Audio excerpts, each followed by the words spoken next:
Come on.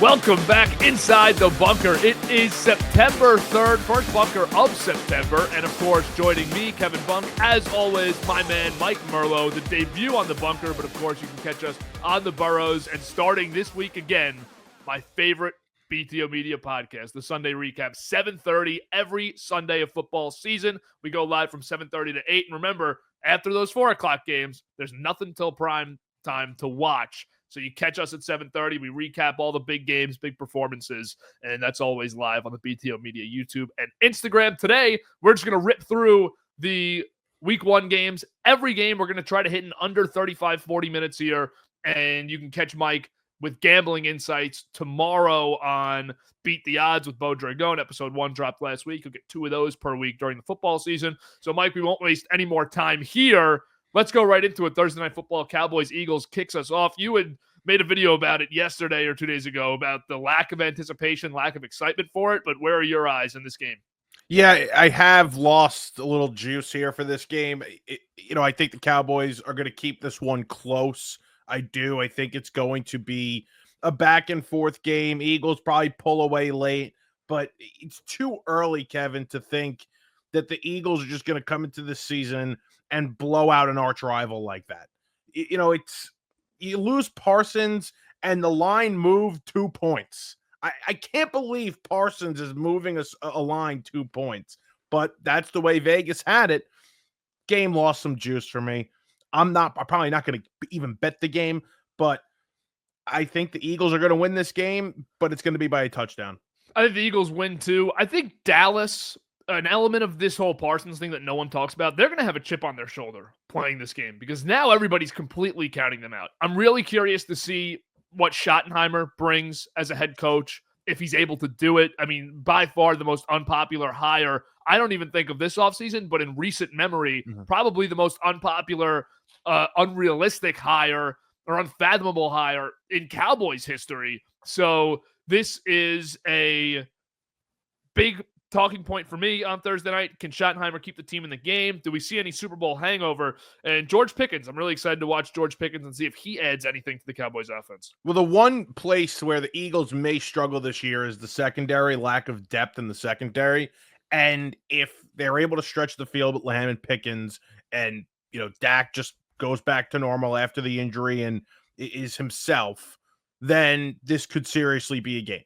But the Eagles are not going to be able, the Cowboys are not going to be able to run the ball, especially against this defensive line and a weaker offensive line for them. There's some matchups that work and there's other matchups that don't. And that defensive offensive line matchup is not going to be a good one for the Cowboys. I'll ask this before we move off. With Micah, you said my thoughts exactly. Line moves 2 points. I don't think Micah moves a line 2 points.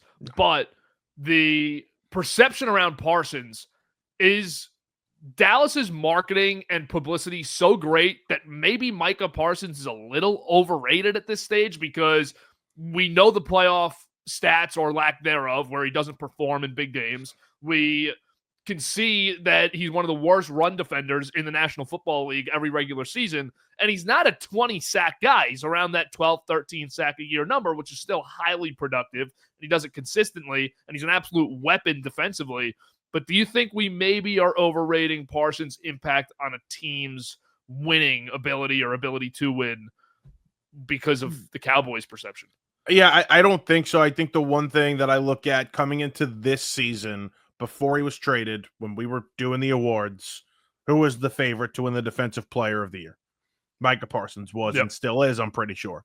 So he is a game wrecker. He is somebody that offensive coordinators and head coaches stay up at night thinking about. Like that is a player that, you have to focus your entire game plan around every single week.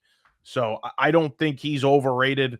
I don't want to hear the postseason stuff, because we weren't talking about that prior to this. Yep. The Cowboy fans were not bringing that up prior to this. So I think he's that good of a player. Again, I don't know if he moves the line 2 points. That's crazy. Yeah. But quarterbacks sometimes don't even do that. But I do think he is the best defensive player, or one of the 3 best defensive players in the league. Yeah, I'd agree with you there. I don't think he's overhyped. I think he is, right behind Watt and Garrett. I'm probably putting Parsons in that range with Max I think Crosby, Watt, Garrett. he might be ahead of Watt for me right now. I think I would Yeah, go Garrett, that's Parsons, fair. Watt. But good group of Jared Verse, probably the best. Your He'll D be boy. there too. He'll be there But too. let's move on here to Friday's game. Chiefs Chargers. This is an awesome Friday game to start it. You're high on the Chargers. Do you think they come away with a win in this first game? You know what's funny? It's almost a benefit to them that this game is not being played in America, where you're not playing in Kansas City, and then you're not playing at home where the Chief fans would take over your building. But it is unfortunate that this game is not also at the same time. Like, this should be a game where it's at one of their homes and it's a regular division game, because this game is seriously going to matter. Mm-hmm. And I think the Chargers absolutely have a chance in this one. I think it's going to be a close game the entire way. What does that receiver room for the Chiefs look like? Especially, Rice is going to be out. He missed a lot of time last season, and he's going to miss some time with the suspension here, first 5-6 games. I'm very interested to see how the Chiefs bounce back from a Super Bowl, but also the Chargers bouncing back from a very embarrassing playoff loss. I'm really curious to see the Najee Harris, Omarion Hampton snap share, touch share in week 1, because I think we all can probably get on board with the idea. And I know Greg Roman's sometimes unpredictable in the run game and who they use, but I think by week 13, 14, we all have a pretty good idea it's going to be Hampton 20 times a game. But how much does Harris get involved in this run game in week 1 is going to be fascinating. I think the Chiefs are going to win, so I'll just say that now. And I'm also curious about the battle between the offensive line of Kansas City and the defensive line of LA, because they're now without Bosa for the first time. I don't think it should matter too much, but this Chiefs interior line is a little spotty this year. I don't love it. And really the left side of this line is very spotty this year. Yeah. And I don't love it. I'm not too confident in it. So can they hold up against the Chargers defense that even if they don't have names, they're going to get after it? That's the thing. That's the thing about the Chargers and even the Broncos. When you look at their other division rival, that now especially these teams match up on the offense and defensive lines with them. They could win the line of scrimmage in these games against the Chiefs, and that is going to be something that the Chiefs have to get used to, because that's no longer an advantage. That offensive line is no longer a massive strength. Defensively, the defense is going to be great, but how does that offensive line hold up, especially when you go against a team like the Broncos? But in this case, you mentioned it, the Chargers, they'll still get after it. I think this is a close game. I think the Chargers pull away with it, though. I think they get the week 1 win. This is a huge game for both teams. When you talk about must-win scenarios in week 1, I think especially for LA, if they want a shot at this division and if they really want to make that run, this is going to have to be a game that they win. Another big-time must-win game, I think, Atlanta at home against Tampa Bay. Mm-hmm. Atlanta's got to get this win if they want to be serious about the division and making a run at it late in the season. I think the BUCS actually lose this game, even though they're my division winner. I think they start a little slow this year because they're on offensive coordinator number 4 in as many years. You went from Leftwich to then in the Mayfield era, Canales, Cohn, and now they're in with, I believe it's Josh Guzzard is his name, but I think they start slow and pick it up as the season goes on. I'm taking Atlanta at home in this game. Big one, and I'm watching Michael Penix the whole way, of course. Yeah, I think it's a big star for Penix. I think that when you look at what Baker has dealt with the past few years, he's been able to just deal with the adversity of different coaching staffs and different teams and obviously different play callers. I think he'll be just fine, but it could be a slow start the first few weeks, 100%.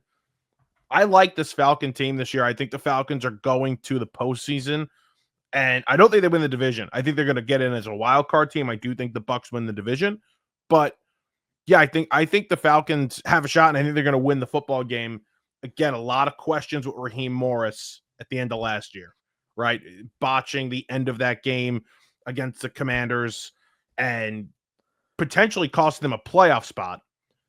I think there's a big bounce back year for this Falcon team and Raheem Morris to prove that he belongs in this league as a head coach. And as high as we are all on Tampa Bay, I need to see this defense show up in this game because Atlanta, I know that they have big name weapons and high draft picks all over the field and a good offensive line. They should not be putting up 30 plus points in this game, I don't think. So Tampa Bay's defense needs to step up. It's an incomplete defense as far as their roster goes right now. I don't like their secondary very much, and they're aging in the front seven, even though they still have some pieces from that Super Bowl team that are still impactful. Big game there at 1 o'clock. Maybe the least meaningful 1 o'clock game of the day is Cardinals at Saints. It might be a 4 o'clock game too. I actually have no idea when this game is, but I don't care. What is even to watch in this game besides, like, can Spencer Rattler play? It's a 1 o'clock game on CBS. Okay. So who has this game then? Who's going to have this game? 1 o'clock. Is this going to be a Spiros Didis vehicle? It's got to be. It has to be. Absolutely has to be. Yeah, I have nothing here. What does Kyler look like? I think Gannon, if they're not competitive, is going to be on the hot seat. And that seat can get really hot if you drop a game early here. I'll talk about this from a gambling standpoint. The world is going to be on the Cardinals here. Yep. So I might find myself betting on this game on the Saints at some point. So we'll see. But nobody's going to want to bet the Saints team. Nobody's going to want to watch this game. This is not on one of your 4 at 1 o'clock on Sunday Ticket. And that's where I'll leave it. I don't know if anybody even knows who's calling this game. Why it's not out there? You piqued my interest, and it's the only game that's not listed. Nobody wants to do it. Let me see this. Okay, Tom McCarthy, Ross Tucker, and Logan Ryan, analyst. Is that Logan Ryan's debut? Has he ever been on? I don't remember him ever I think he's been on a pre or post. Okay. Yeah, Tom McCarthy, Ross Tucker, good duo, but that is the lowest listed pair on CBS's teams for this year. Philly's not playing the game, I guess. Tom McCarthy will be there. Yeah, so McCarthy is in on Sunday. Tom McCarthy's very good. Let's move to the next game. This game was just an absolute nothing. Arizona versus the Saints. Bengals, Browns. This is a really intriguing game for me because I'm dying to see what Joe Flacco looks like amidst all of the Shedeur, Dylan Gabriel stuff this summer. I'm interested to see what Flacco looks like, and I'm curious if the Bengals lay another complete egg week 1. Yeah, I think they're going to. I mean, look at what this team has this year, Kevin. They have one of the worst offensive lines in football. They have a defense that, obviously dealt with the Trey Hendrickson stuff, but without Trey on the field last year, they were the 32nd ranked defense in the league. Now, he's going to be there. He's going to play. He's going to make a big impact, but it's still not a great defense. And you look over at the Cleveland side, and, they have Jerome Ford. They have Cedric Tillman. They have David Njoku and Jerry Jeudy, along with Joe Flacco. They're going to move the football. I think this is a tight game down to the wire. The Browns have a chance to win it late. And the spread's 5.5. I love the Browns. I think the Browns have a chance to win. I think they actually do win the game. Wow. I think it's going to be really close. I think it's going to be really close. Great matchup. And I like the Bengals to go to the postseason. So this isn't like me hating on the Bengals. I have Cincinnati, and this is one of the must-wins of week 1 for me. I try not to put too many down. I have 4 or 5 today. This is absolutely one of them. From Cincinnati's standpoint, have to win this game. And they might not. I'm not going to just put it in as a lock. Yeah, it's not going to be as easy as people think. In the division, on the road in Cleveland, that won't be too easy. Next game, another one that really piques my interest. I guess naturally that's how the week 1 works, but Dolphins at Colts. Who do you got here? This is a gross football game. I love it. I think it's awesome. I think it's disgusting because I think the Colts are going to be bad, and I think McDaniel's fired by week 14. I think that both of these teams are going to struggle massively. I think the Dolphins are going to finish in last place in the AFC East. I really believe that. But I think they got the win here in week 1 because Daniel Jones is atrocious. I don't love this Colts defense. What do they have besides DeForest Buckner? No real pass rusher that you're afraid of. And again, it's Daniel Jones. As long as Tua could get through a full game and Tyreek's out there and Achan's out there and he's healthy, They got the better offensive weapons. They'll do what they have to do. They'll win this game. I don't love it. I'm not gonna bet a side, but this is just a gross football game.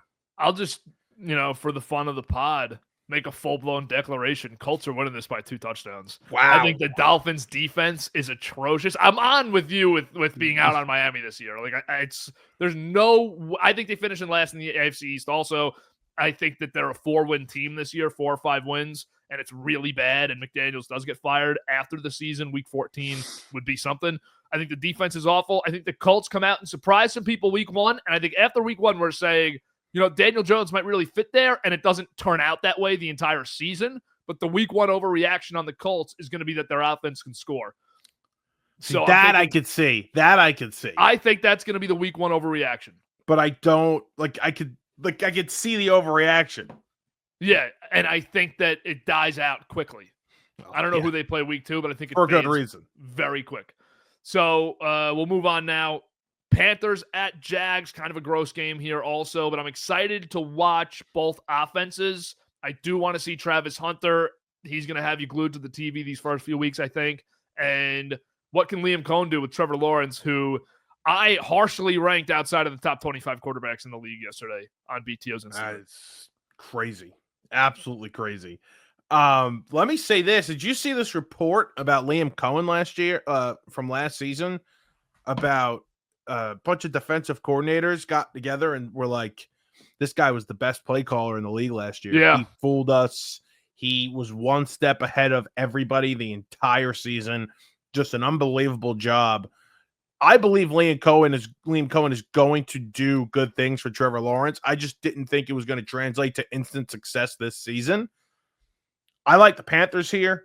I think the Panthers have been getting way too much hate.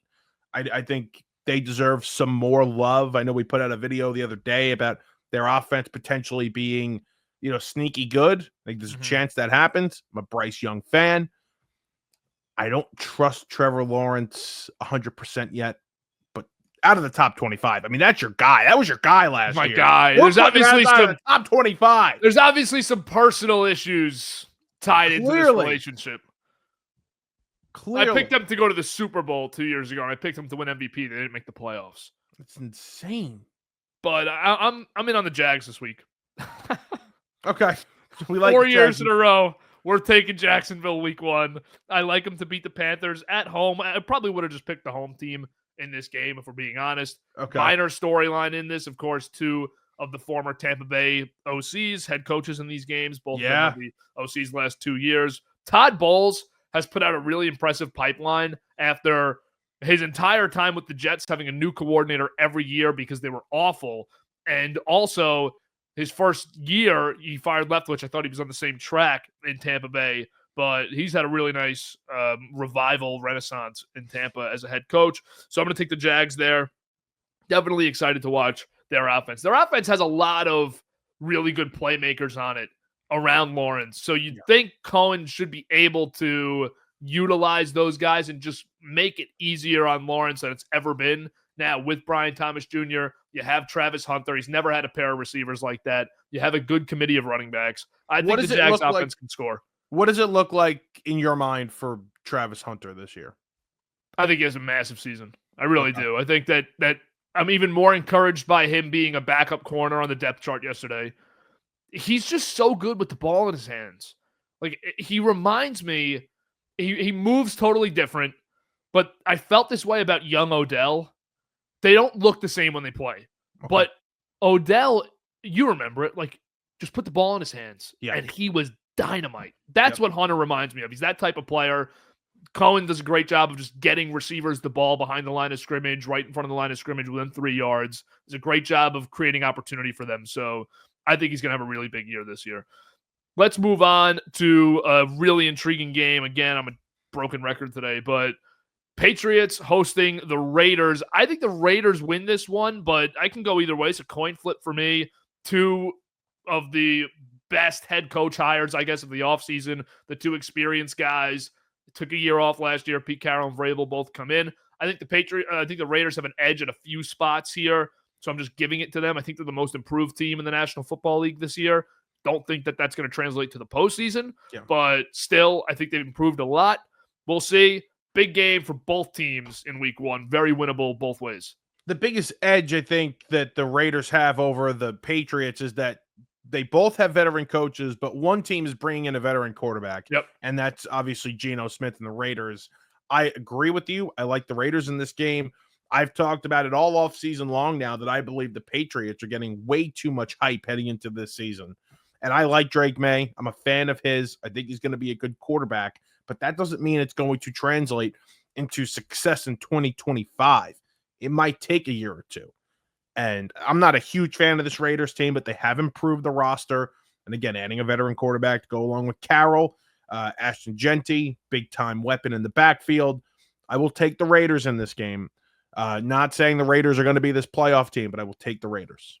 Yeah, I'm going to take the Raiders also. I think the Patriots start a little slow this year with May, with McDaniels, a lot of young pieces on the offense, Diggs coming back from injury. I don't think they score points early. I think the Raiders have to probably score 17 points at New England this weekend to win that game. To me, they're a 7 or 8 win team, and I don't think that's disrespectful, and I think that works. And I think that if they won 7 or 8 games this season with Vrabel in his first year, it may be looked upon as a disappointment, but I don't think it will be. I picked them when I went through the whole schedule. I had them 8-9, but I had them beating Buffalo in one of those games. They went 3-3 against the division. I think that there's a path to 8-9 that has Patriots fans very satisfied and excited for next year because you need to see May just develop as the season goes on. Right. I don't think he was great. I don't understand the hype around his rookie year. I really don't think he was very 1-9. He was 1-9. And I know that, win-loss, not a QB stat, right? But he was not great last year, and he didn't have much around him. He had an awful coaching staff. So you need to see him have that proper rookie year this year where he has structure, he has some playmakers around him, and he's able to develop. I don't think he's going to start hot, though, and just come out firing this season. I'd be shocked over that. Yeah. The game of the week, Steelers at Jets. Yeah. Game of the week. Where do you look in this game? We know Elijah Vera Tucker is just out for the season, but I think, again, if either of these teams wants to be competent, I'm not going to call it a must-win game for either team, but this is a real, 50-50 game with the Jets being the home team. If they were on the road in Pittsburgh, I'd give them no shot. I think the Jets actually scrape one out here, and the Steelers start slow. I don't know if you're going to like this or love this. I love the Jets this week. I love the Jets this week. They're getting points at home. I like them to win the game outright. This has that classic week 1 at MetLife. It's a nice sunny day. The Jet fans are rocking, although Vivid Seats predicts they're going to be 48% Steeler fans there. You loser fan base. I'm kidding. But I think that the Jets win this football game. You know what they want to do. They're going to run the hell out of the football. It's a revenge. Everybody talks about it being a revenge game for Rodgers. It's a revenge game for Fields. Yep. He was there. They could have easily brought him back, and they chose not to. Mm-hmm. Fields is pissed too, and I don't think Fields is any good, but Fields is mad, and he's going to want to show that he should have stayed there, and they made the wrong decision. I like the Jets. Week 1, making a statement. Low scoring, 2017. That's the ball game. I think, well, first I'll just say, I don't know if Cam Hayward's going to play in this game.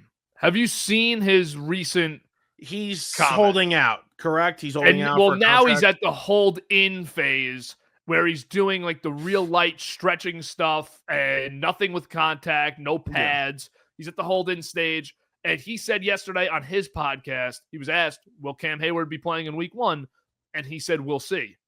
So I don't know what the deal is there. The beat in Pittsburgh doesn't seem to know either. That would be a massive loss for Pittsburgh, especially now with the Jets' interior line looking really shaky. You're moving two new spots now, guys starting in spots that they weren't supposed to play. And that would be big. Metcalf is a huge watch for me in this game. Is he actually, I agree with you that he's overrated. Is he actually the playmaker that can elevate the Steelers' offense finally? I look at this offense, Mike, and it is disgusting. It's gross. It's not fun. It's not fun, and their offensive line's not great. And what does Rodgers look like? at age whatever, what, 41? Is he 40? He's 41. 41. I don't love it. I don't love it. And they don't have a guy that can stretch the field. Like Pickens could do that. Mm-hmm. Pickens and Metcalf would have been very interesting together because Metcalf, to be that contested catch guy, he's not going to get much separation. And Rodgers will have some success with that, especially in the corner of the end zone, running fade routes. Like, there will be times where Metcalf is very useful to Rodgers, but overall, I'm not a huge fan of Metcalf, and the lack of separation is going to be an issue for A-Rod. When Metcalf was at his best, it was when Lockett was also at his peak. Yeah. When he first came into the league. And Lockett was the trusty veteran who was always open. He gets no help here on passing downs. The other weapons on the field are Jonnu Smith / Pat Freiermuth, whoever their tight end one's going to be. I love Jonnu Smith. I like Jonnu Smith. I like him. I don't know if I'd say love him. I like him. And then the receivers are Calvin Austin, Roman Wilson, and Scotty Miller. It's awful. It's awful. And the running backs are Jalen Warren and Caleb Johnson, who no one's losing sleep over. No. So we'll see what happens. I'll take the Jets in this game, too. I don't love them as much as you do. I could see the Steelers' defense just shutting them down and Tomlin just knowing what to do. And it's a 16-13 ball game because I don't see the Steelers scoring much either. I don't either. Yeah, both. I read a great tweet today from a Jets fan account. It's called Jets X Factor. They do a lot of in-depth analytics and stuff. And they said the Jets defense matches up really well with the Steelers offense. I'd be shocked if the Steelers scored points. P.S., but so does the Steelers defense. Yeah. So I'd be shocked if that scored points. That's how it is. Let's move on to the Giants and Commanders. Yeah. This is a huge game for these teams. Both of these teams, I think, while we don't think the Giants will, both of these teams have the intention of being in the playoff race this year. And for both squads, especially Washington, I'm going to call this a bigger must-win for Washington this season. You have to sweep the Giants if you want to get back to the postseason, I think. This is a huge game at home for them. It is. I've seen a lot of things surfacing the past couple of days about how the Giants have to win at least one of these first two games against Dallas and Washington. And I completely agree with that. You got to start beating the teams in your division. The Giants have had success in the Daniel Jones era against the Commanders. They should have beat the Commanders. Remember that game last year where they didn't have a kicker and they had to continue to go for it. If they had a kicker, they probably would have won the game. But they play them tough. I think that, I've had this feeling all offseason long. I think the Giants win this football game outright. I really do. So you could call me crazy. You could tell me that I'm a delusional fan. That's fine. I like the Giants here. I think they're going to get a nice pass rush, keep Daniels contained. And, Terry's coming back to practice this past couple of weeks. What does he look like in week one? He may start off slow. And I'm not in love with this defense. I'm really not. I don't love this Commander defense whatsoever. I think the Giants will be able to move the ball and score points. I think this is going to be a really close game. I actually think we're going to be closer to 27-24 final. I'm going to take Washington, but I don't feel good about it. I could absolutely see the Giants winning this. The place to watch is going to be when Washington's on the field offensively, though, because I can't wait to see this Giants pass rush in live action, getting the full game to play, because we didn't see Abdul Carter truly disrupt the game with Dexter Lawrence and with Kayvon and Brian Burns for more than a drive. You saw a lot of pressures. You didn't get to see too much real chaos. I could see them just absolutely bottling up the entire Commanders offense this weekend. I don't love the Washington offensive line, even with the addition of Tunsil. I'm not obsessed with it. Yeah. So I'm watching that. Yeah, I'll say this. The Giants defensive line, and obviously it got a lot better when you add, arguably the best player in the draft, right? The best prospect in the draft last year, or the second best prospect. You had that player, you're going to improve significantly. But remember this. Giants went into last season with a fully healthy Brian Burns, Dexter Lawrence, and Kayvon Thibodeau. And the expectation was the Giants are going to have one of the best defensive lines in the league, and they're going to cause havoc. And they didn't do that last year, and they actually were so not dominant that I think they had 4 turnovers all year. They were the worst team in terms of creating turnovers. So you need a huge flip here, a big change.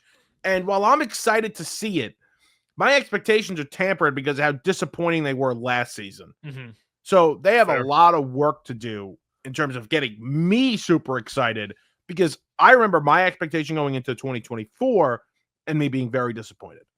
Absolutely fair. From a Giants perspective, say they lose this game 27-9, 24-9, 27-9. The offense can't move the ball. Yeah. And they absolutely should. I totally agree with you. I think they're going to. But the obvious possible reality that they don't move the ball, they don't score points in week one, the offensive line looks bad. How loud are the calls for Dart if they play a non-competitive game offensively on Sunday? They'll get really loud, but I think the fan base is going to hold out for that. If it's bad the first few weeks, they'll hold out for that Saints game. Hopefully it starts. I think it's week 4 or 5. It's 5. They're probably wanting to start that game. Don't bring them in against Commanders, Cowboys, Chiefs, Chargers. I don't think that's the right move. Yep. Okay. That's fair, and that's the rational way of thinking it. Let's go to Titans at Broncos. This is a good one. It starts the afternoon slate, 4:05. You get Cam Ward versus Bo Nix. Broncos are winning this game. I think that we're all going to take that at home in Denver, but I'm excited to watch the first pick of the draft. Yeah, I think this is a close game, actually. I think the Broncos will win, but I think it's a closer game than people think. I like Brian Callahan. I think he's going to be a good coach. I like Cam Ward. I think he's going to, make plays this year. And I think they're going to be better than people think. It's a soft schedule. So I think this game's close. And I love Denver this year. Obviously, I picked them to make the playoffs. Big Sean Payton guy. Not as big as you are with Bo Nix and Sean Payton. I do like them as well. And they're going to have a big year. But I think this game's close week 1. I hope it's close. I'm rooting for Cam Ward. I'm rooting for the Titans. I like what they've done the last 2 years. The fallback is going to be if the coach or quarterback are just not good. Yeah. And both obviously unproven. I think the Broncos win this one kind of comfortably and make a statement. I don't know if the Titans are going to get in the end zone in this game. It's going to be a tough place to play. That's a really tough assignment, first game for the rookie quarterback. But if it's close, I wouldn't be too surprised. Titans roster is not as bad as everyone wants to make it to be either. Do they have the best defense in the league? I think so. Denver. I think if I was starting a team and I can pick any defense in the league, I'd probably take Denver's. Okay. Which is, one of the underlying stories of Denver last year is that Vance Joseph went back there. Yep. And actually did a great job. And remember 2 years ago when, week 3, Miami hung 70 on him? Yes. And Russ was the quarterback, and it was just a mess to start the season. I had the Broncos that day. Vance Joseph got eviscerated in Denver after that because he was an awful head coach there. He wasn't a popular DC pick. And did you just say you had the Broncos that day? What was the final score? 70-23? Yeah, it's my worst loss ever. That's the worst loss ever. They were my 3-star pick on our line. Wow. Oh man. Sorry.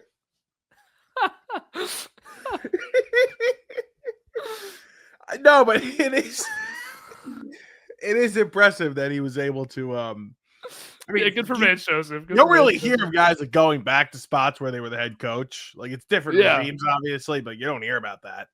And it's an intense fan base. They love football. It's a brave move by Vance to go there, get 70 hung on him by a nerd head coach, and then still stick it through and build the best defense in the league. Good job, Vance. 49ers at Seahawks, really good division game. I'm excited to see Darnold's first game in Seattle. I think San Fran wins this one, though. First game of the, speaking of guys going back, Saleh back. First game of the Saleh era return. All eyes for me on the 49ers offense. Their receiving core, it just looks abysmal right now with Juwan Jennings, Ricky Pearsall leading it. So I'm not expecting them to just blow up the scoring at Seattle. I can see the Seahawks winning this game, but maybe it takes a few games for Darnold to get adjusted. I have a massive dilemma because I think Seattle's being overrated heading into this season, but I love them in this football game. I love them in this football game. So I think the 49ers are going to finish ahead of them in the division. I think that the 49ers are going to be better than them overall. and I'm not a huge fan of Darnold in this spot here in Seattle with this head coach and these coaches and these weapons. I'm not the biggest fan of it. Wasn't But it a really confusing match? Just puzzling. It doesn't make sense. It I doesn't think really Geno, make a ton of I would have sense. just kept Geno. Yeah, it doesn't make a ton of sense, but I do like them in this football game because that defense is going to be really good. It is. And the Seahawks depth chart is, you look through it, you look through the roster, it's a pretty good group. It's a good offensive line. It's a great running back room. Good wide receivers. Cooper Kupp's a fascinating name this season. Is he able to do anything, or does he just go to Seattle to die? Right. Probably that. Yeah, probably that. I think JSN has a huge year. Yes. His real first big breakout monster year as a first-round pick receiver. But, yeah, I mean, this is going to be a good game. This is going to be one to keep your eye on, of course. Let's move on. Next one is Lions-Packers, maybe the game of the week on paper. And game of the week. Who else to watch than the new guy, Micah Parsons? How much does he actually play? How well does he fit in? If he has a big game, Packers fans are going to lose it.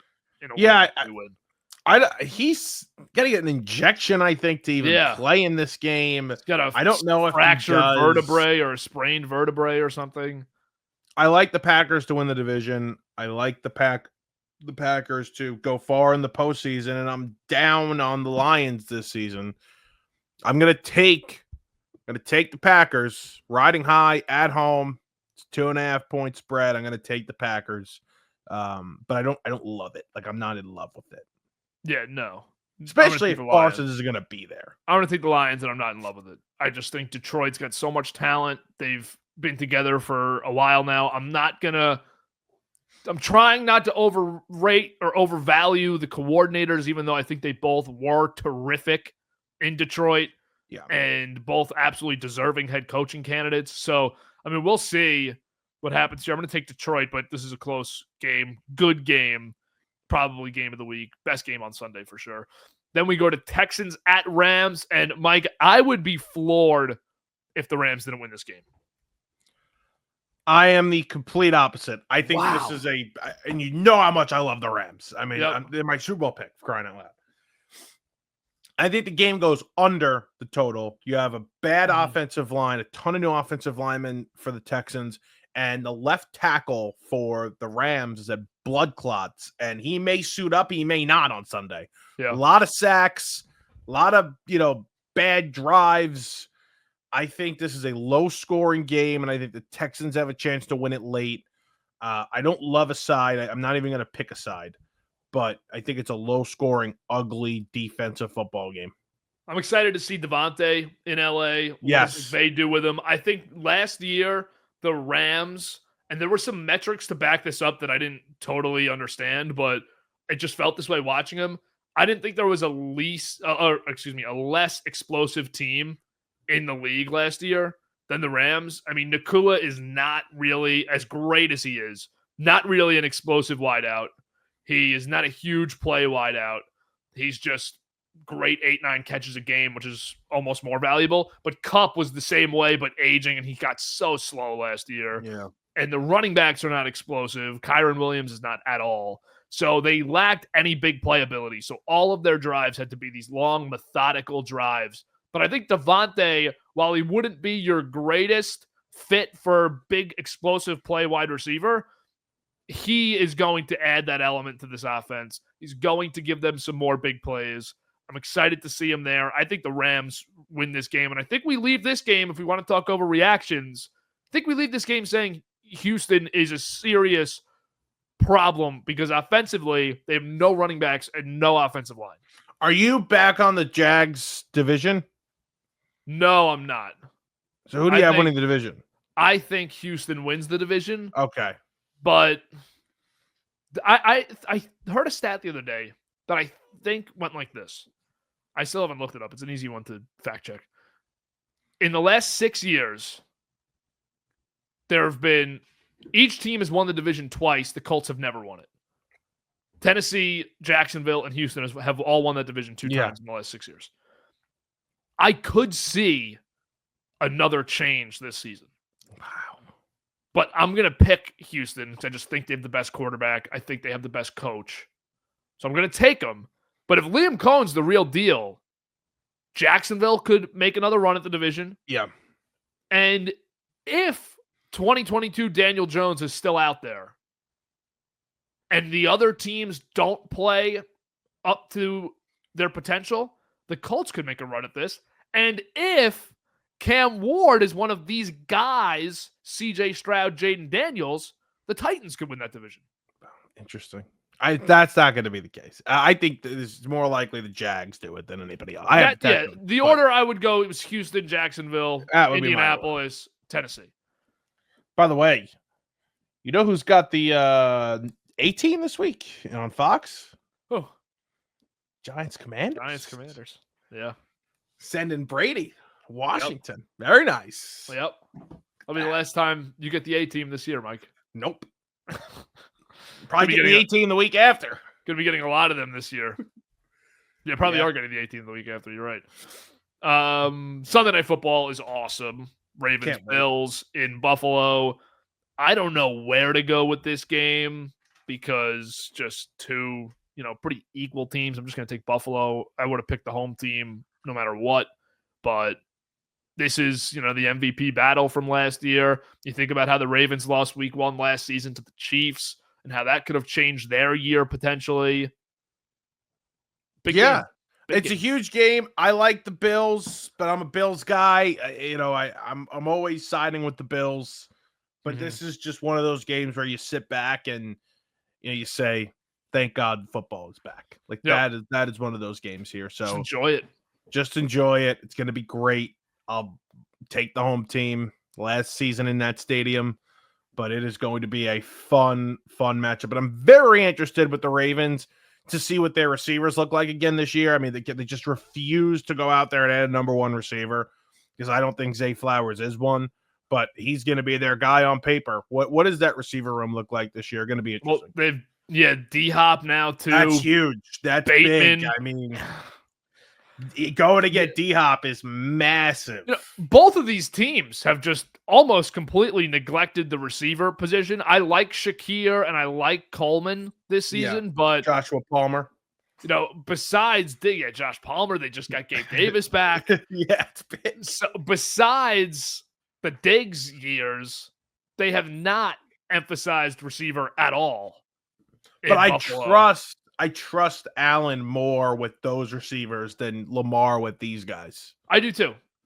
So I think we can agree, and most football fans now will agree, there's no better regular season player than Josh Allen. Yeah.